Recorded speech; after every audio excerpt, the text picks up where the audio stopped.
السلام علیکم ورحمۃ اللہ وبرکاتہ۔ سورۃ التوبہ آیت نمبر 101۔ اعوذ باللہ السمیع العلیم من الشیطان الرجیم من ہمزہ ونفخہ ونفثہ۔ وممن، اور ان میں سے، حولکم، جو تمہارے ارد گرد ہیں، من سے، الاعراب، دیہاتیوں، بدوؤں، منافقون، منافق ہیں،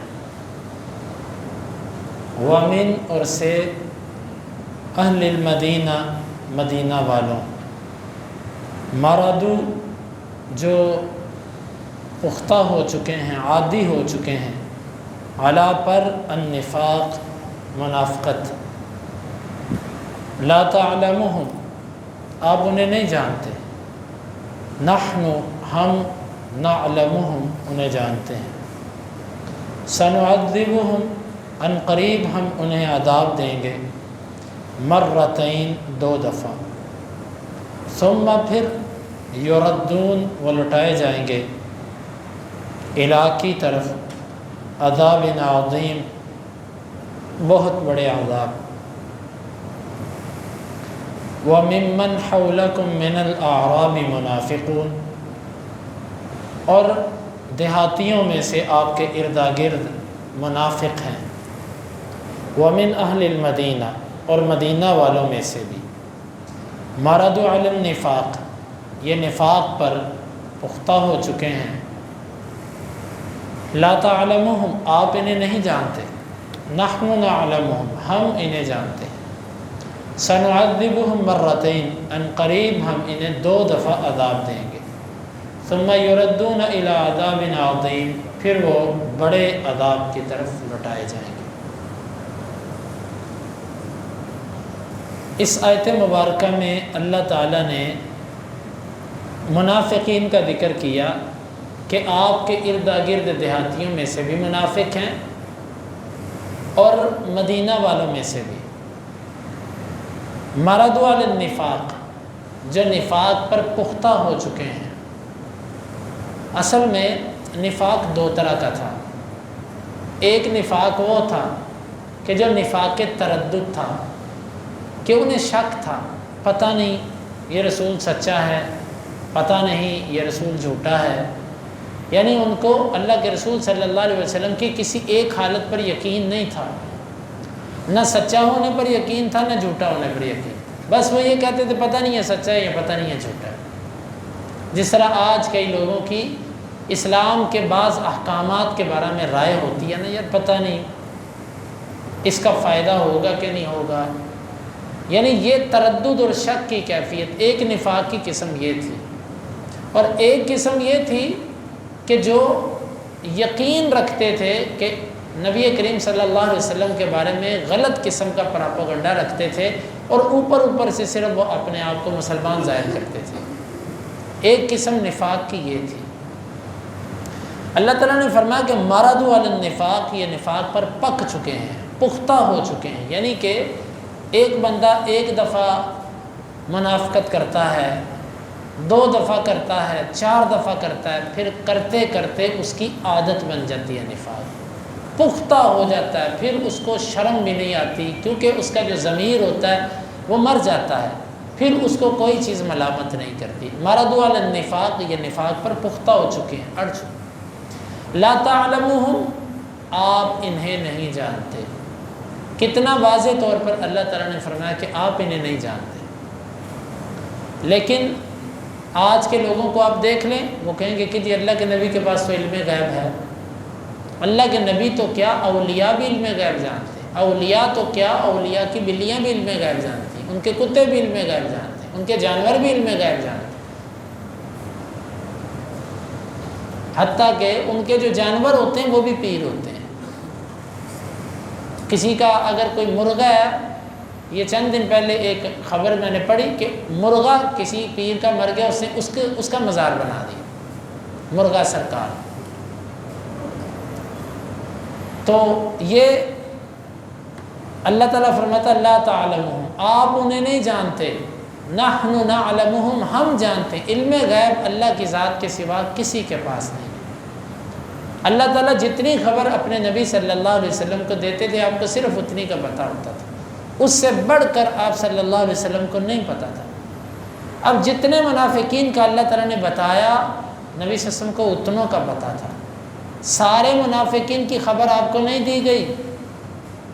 جو حذیفہ بن یمان تھے نا، جن کو نبی صلی اللہ علیہ وسلم کا رازدان کہا جاتا تھا، ان کے پاس بھی سارے منافقین کی خبریں نہیں تھیں، کیونکہ سارے منافقین کی اطلاع تو اللہ تعالیٰ نے اپنے نبی کو بھی نہیں دی۔ اور یہ سورۃ توبہ آخری صورتوں میں سے اترنے والی، اس میں اللہ تعالیٰ نے چونکہ غزوہ تبوک کا ذکر ہے، اور غزوہ تبوک آپ کی زندگی کے آخری غزوات میں سے ہے، تو نبی کریم صلی اللہ علیہ وسلم کو تو اللہ نے سارے منافقوں کا بتایا ہی نہیں تھا، تو حذیفہ بن یمان رضی اللہ عنہ کو سب کا کیسے پتہ ہوتا؟ تو اللہ تعالیٰ نے جتنی بات اپنے نبی کو بتائی صرف اتنی کا پتہ۔ تو بھائیو عقیدہ یہ بنا کہ علم غیب صرف اور صرف ایک اللہ کی ذات کے پاس ہے۔ کسی پیر فقیر، کسی ملنگ، کسی درویش، کسی بزرگ ولی، امام، محدث، فقیہ، اس کے پاس علم غیب نہیں ہے۔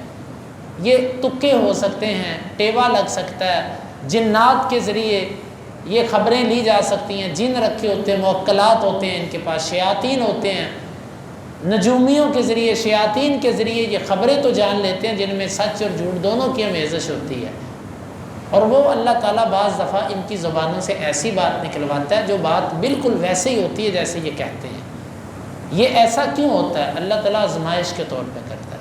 جس طرح اللہ تعالیٰ نے بابل مقام پر ہاروت اور ماروت کو اتارا تھا نا، جو دو فرشتے تھے، ان کا کام یہ تھا کہ یہ لوگوں کو وہ ایک خاص قسم کا علم سکھاتے تھے، لیکن ساتھ وہ کہتے تھے کہ کفر نہ کرو۔ اللہ نے اتارا، اور وہ علم جو وہ سکھاتے تھے وہ کفر تھا، لیکن اللہ نے آزمائش کے لیے اتارا۔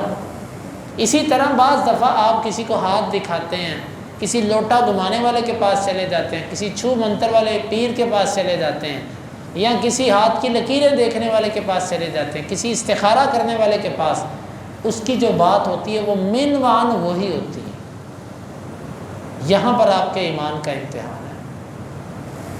نبی صلی اللہ علیہ وسلم نے فرمایا کہ من اتا کاہنا فصدق به فقد کفر، جو کسی کاہن نجومی کے پاس آیا، اس نے اس کی بات کی تصدیق کر دی، اس نے کفر کر دیا۔ اب یہاں پر ایمان کا امتحان ہے کہ آپ اس کو صاحب کرامت سمجھتے ہیں کہ شعبدہ باز سمجھتے ہیں۔ شعبدہ بازی میں اور کرامت کے اندر صرف اتنا فرق ہے، کرامت اللہ کے ولی سے سرزد ہوتی ہے، اور شعبدہ بازی جو ہوتی ہے یہ کسی بے دین قسم کے آدمی سے سرزد ہوتی ہے۔ بظاہر اس نے دین کا ڈھونک رچایا ہوتا ہے، بظاہر وہ دیندار ہوتا ہے، اس کا حلیہ بھی ویسا ہوتا ہے، لیکن اس کی اس شعبدہ بازی سے، اس کی فنکاری سے لوگ سمجھتے ہیں کہ یہ کرامت ہے۔ کرامت یہ نہیں ہوتی۔ کرامت کے لیے شرط ہے کہ صاحب کرامت کا قول اور فعل کتاب و سنت کے مطابق ہو، اس کے قول اور فعل کے اندر تضاد نہیں ہونا چاہیے، کتاب و سنت کے مطابق ہو، وہ پھر کرامت ہے۔ تو یہ بات ذہن میں رکھیے کہ علم غیب اللہ کے سوا کسی کے پاس نہیں۔ جتنی خبریں نبی صلی اللہ علیہ وسلم کو دی صرف اتنی کا پتہ آپ کو تھا، جو خبر آپ کو نہیں دی گئی آپ کو اس کے بارے میں پتہ نہیں ہوتا تھا۔ اور اسی طرح ذاتی اور عطائی کا مسئلہ، یہ بھی ایسے ایک جو ہے نا جاہلانہ سی تقسیم ہے کہ جی اللہ کے نبی کے پاس جو علم غیب تھا نا وہ عطائی تھا، وہ ذاتی نہیں تھا۔ یہ محض ایک جو ہے نا، یہ کس نے تقسیم کی؟ اللہ کے رسول نے کی ہے، صحابہ کرام نے کی ہے، تابعین نے کی۔ کس نے کہا ہے یہ آج کے بدعتیوں اور مشرکوں کی تقسیم ہے کہ جی اپنی تھوکے ہوئے کو چاٹنے کے لیے، چاٹنے سے بچنے کے لیے یہ تقسیم کی گئی ہے کہ ہم آج تک لوگوں کو یہ کہتے ہیں کہ نبی علم غیب جانتا ہے، تو قرآن تو کہتا ہے کہ غیب نہیں جانتا۔ اچھا پھر اس طرح کی تقسیم کرو کہ ہماری بات بھی سچی ہو جائے اور قرآن کی بات بھی بظاہر غلط نہ ہو۔ وہ کیا جی جہاں پر اللہ کہتا ہے نا کہ علم غیب اللہ کے سوا کوئی نہیں جانتا، اس کا مطلب ہے ذاتی طور پہ علم غیب اللہ کے سوا کوئی نہیں جانتا، اور جہاں پر ہے کہ اللہ تعالیٰ کے نبی جانتے ہیں وہ عطائی علم غیب ہے۔ یہ محض ایک دھوکہ ہے۔ غیب تو ہوتا ہی وہ ہے جو بغیر حواس کے حاصل ہو۔ خود ان لوگوں نے جو علم غیب کی تعریف کی ہے نا وہ یہ ہے کہ علم غیب وہ ہوتا ہے جو حواس خمسہ سے بالا تر ہو، آنکھ سے دیکھے بغیر، کان سے سنے بغیر، زبان سے چکھے بغیر، ہاتھ سے ٹٹولے بغیر،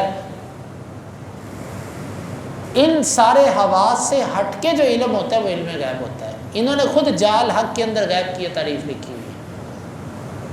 تو جو وحی ہوتی ہے وہ کانوں سے سنی جاتی ہے کہ نہیں سنی جاتی؟ نبی صلی اللہ علیہ وسلم پہ جب وحی آتی تھی آپ کانوں سے سنتے تھے کہ نہیں سنتے؟ تمہاری تو اس تعریف کے مطابق وحی علم غیب میں آتی نہیں ہے۔ تو بہرحال یہ دھوکہ ہے بھائیوں، کہیں یہ تقسیم قرآن حدیث اور سلف سے یہ ثابت نہیں۔ جہاں کہیں قرآن نے غیب کہا ہے وہ غیب کس کو کہا ہے؟ وہ قرآن کی خبروں کو غیب کہا گیا۔ تلک من انباء الغیب، یہ غیب کی خبریں، کیا نبیوں کے واقعات جو قرآن نے بیان کی، یہ غیب ہے۔ اور یہ غیب آپ کے سامنے بھی کھلا پڑا۔ ہاں نبی کریم صلی اللہ علیہ وسلم کا علم مبارک جو تھا نا، اللہ کے بعد سب سے زیادہ اگر کس کے پاس علم تھا تو آپ کی ہستی تھی، اس میں مبالغہ نہیں، یہ حقیقت ہے۔ لیکن سب سے زیادہ علم ہونے کا مطلب یہ تھوڑی ہے کہ اس مخلوق اور خالق کے علم کو ایک کر دیا جائے۔ وہ خالق ہے، یہ مخلوق ہے، کیسے دونوں کا علم ایک جیسا ہو سکتا ہے؟ لا تعلمهم نحن نعلمهم، آپ انہیں نہیں جانتے، ہم انہیں جانتے ہیں۔ سنعذبهم مرتين، ان قریب ہم انہیں دوہرا عذاب دیں گے۔ ثم يردون الى عذاب عظیم، پھر یہ بڑے عذاب کی طرف لوٹائے۔ اس دوہرے عذاب سے کیا مراد ہے؟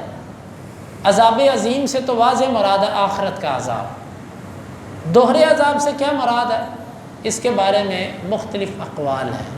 ایک یہ ہے کہ ایک دنیا میں عذاب اور ایک قبر میں عذاب۔ دنیا اور قبر دو ہو گئے، اور پھر اس کے بعد عذاب عظیم جہنم کا عذاب۔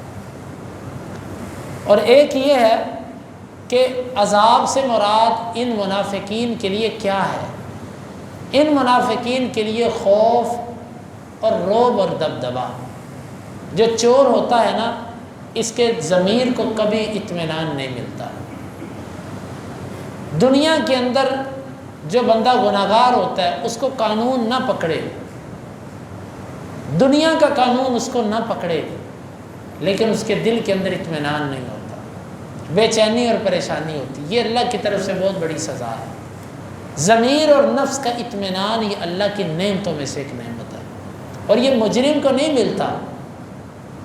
منافقین کے لیے اللہ تعالیٰ نے ایک بہت بڑا جو خوف اور دھچکا ان کے لیے ہر وقت رکھا تھا نا، وہ یہ تھا کہ ان کو ہر وقت یہی لگا رہتا تھا کہ آج ہمارا کوئی راز پکڑا گیا، آج ہماری کوئی بات لیک نہ ہو جائے، آج کوئی آیت نہ اتر آئے۔ بس یہ ڈرتے ڈرتے ہی خوف کی حالت میں ان کی، دیکھیں جو اللہ سے نہیں ڈرتا، ڈر انسان کی فطرت میں ہے، وہ ڈرے گا، چاہے اللہ سے ڈر جاؤ چاہے کسی اور سے ڈر جاؤ۔ جو اللہ سے نہیں ڈرتا وہ غیروں سے ڈرتا ہے۔ منافقین اللہ سے نہیں ڈرے، مسلمانوں سے ڈرتے تھے، اللہ کے نبی سے ڈرتے تھے، اور یہ ڈرنا بھی کوئی بطور احترام نہیں تھا، بس ایک خوف کے مارے، تبھی تقاضا تھا ان کا۔ اور جو اللہ سے ڈرتا اس کو پھر کسی اور سے ڈرنے کی ضرورت نہیں۔ اس آخری ٹکڑے کی کچھ مزید وضاحت انشاءاللہ ہم کل کے درس میں کریں گے۔ اللہ تعالیٰ سے دعا ہے اللہ تعالیٰ ہمیں اس آیت مبارکہ کو سمجھنے کی اور عمل کی توفیق عطا فرمائے۔ آمین۔